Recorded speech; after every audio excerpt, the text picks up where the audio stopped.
हम नए नए दरबार में बैठते थे तो छतरपुर में एक सरदार जी दिल्ली से आए जो वर्तमान में कनाडा में रहते हैं। तो किसी ने बताया कि यहाँ बगल में एक गांव है छोटा सा गड़ा गांव में एक छोटे से बच्चे को हनुमान जी की कृपा है। सुनकर के वो सरदार जी हमारे पास आए।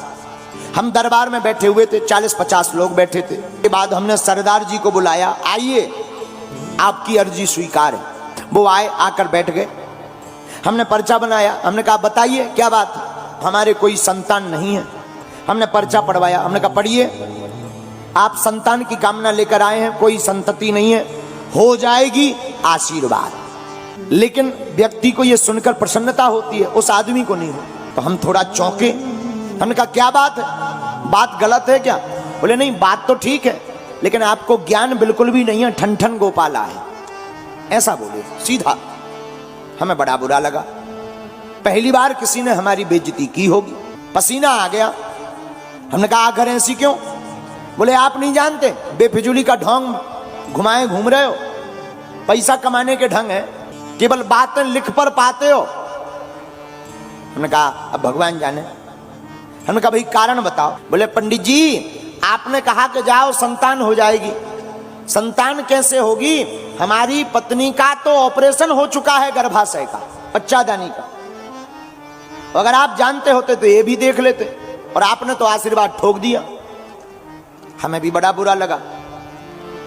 मन ही मन हम सन्यासी बाबा को बड़ा ध्यान करें कि तुमने बताया क्यों नहीं, डिटेल दे देते। इतना बताया, डिटेल और दे देते। अच्छा, कई बार ऐसे मुसीबतों के टाइम पर कनेक्शन कट जाता है। मन ही मन बड़ी पीड़ा हुई। अब 60-70 लोग सामने बैठे थे तो फिर और पसीना आए कि नाक कट ही गई आज। लेकिन तब तक पता नहीं, हमें तो ध्यान नहीं है। भीतर से हुंकार सी भरी कि जा, कह दिया कि तेरे घर पुत्र होगा और 2018 के पहले होगा तो होगा। उसने वो पर्चा लिया और ऐसा एक टेबल रखी थी, टेबल पे रखा। बोले तुम नहीं जानते ठन ठन गोपाला, दे बड़े चलो, चिल्लाते और ऐसा कह के चला गया। और हमारी जिंदगी का पहला चमत्कार था ये। तो हमें सेवादारों ने बताया कि कोई इतनी तपती दोपहरी में दंडवत करता हुआ आया है। लेकिन वही सरदार जी 4-5 अपने परिवारजनों को लेकर के आए। के साथ में एक बड़े स्पेशलिस्ट डॉक्टर, आंखों में आंसू भरते हुए रोते हुए बोले गुरुजी आपने हमें पहचाना? हमने कहा हमने पहचाना, आप हमको उल्टा सीधा बोल करके गए थे, जिनका गलत पर्चा बन गया था। आंखों से झरझर आंसू बहते हुए फबक फबक कर रोने लगे और जमीन पर सिर पटक करके हाथ फटकारने लगे। बोले गुरुदेव हमें क्षमा कर दो, और हम बड़े आश्चर्य में हैं। डॉक्टर को हम साथ लेकर आए, हमारी धर्म पत्नी 4 महीने से गर्भवती है।